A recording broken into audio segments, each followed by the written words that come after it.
This is Jason Donovan with the Wealth Titans, and today we are going to be looking at how to make informed investment decisions, and specifically how to take the massive amount of information that we constantly come across and break it down into manageable bite-sized pieces so that we can stay focused on making informed investment decisions.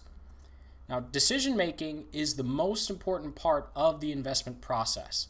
In fact, making decisions is what the investment process is all about. And luckily for us, there are only 3 investment decisions that we actually ever have to make. That's buy, sell, or hold. So if a tool or set of information doesn't help you make one of these 3 decisions, it's a distraction and should be eliminated from the investment process. Now, this may seem like an oversimplified explanation of what a successful investment process looks like.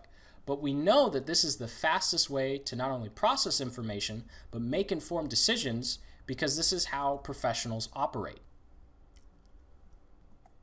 Investment banks, brokerage houses, hedge funds all represent organizations that have been designed to make one of these 3 key investment decisions. All the training of professional portfolio managers, all the research and resources of these multi-trillion-dollar investment industry companies are focused on making one of these 3 basic decisions: buy, sell, hold. And that's it. So let's look at how we can take this information and apply it to our own investing to not only be more successful in our results, but reduce the time it takes to do so. So to streamline our investment process and improve our end results, whenever we review a piece of information, we should ask ourselves these 2 simple questions. Number 1, is it going to help us make a key decision? And number 2, what decision does this support or resist?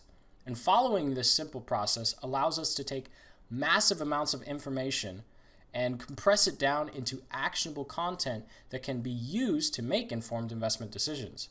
It also simplifies the investment process because it easily allows us to organize all of this information that we come across.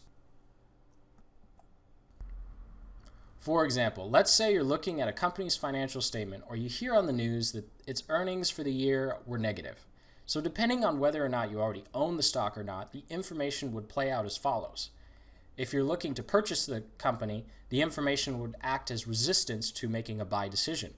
If you're looking to sell the company, the information would act as support for making that sell decision. And if you were looking to hold the company and not sell, this information would act as resistance to that hold. Viewing the information in this simplified format allows us to tally up the number of supports and resistances for a given decision. So whichever decision has the most support at the end of the day is the one that should be made. And a great simple way to do this is to create a T-chart similar to the one shown here. So as you review information, you just add a point to the applicable side, support or resistance. Keep track of the tally as you research until you have a winner at the end of the day. And in this case, there are more supports for buy than there are for resistance, so we would purchase the investment. Whether it's a news report, financial statement, or analyst's opinion, it's our job to funnel all the information we come across into a common format for decision making. Converting all of these pieces of information into one common language, support or resistance, will help us make more informed investment decisions.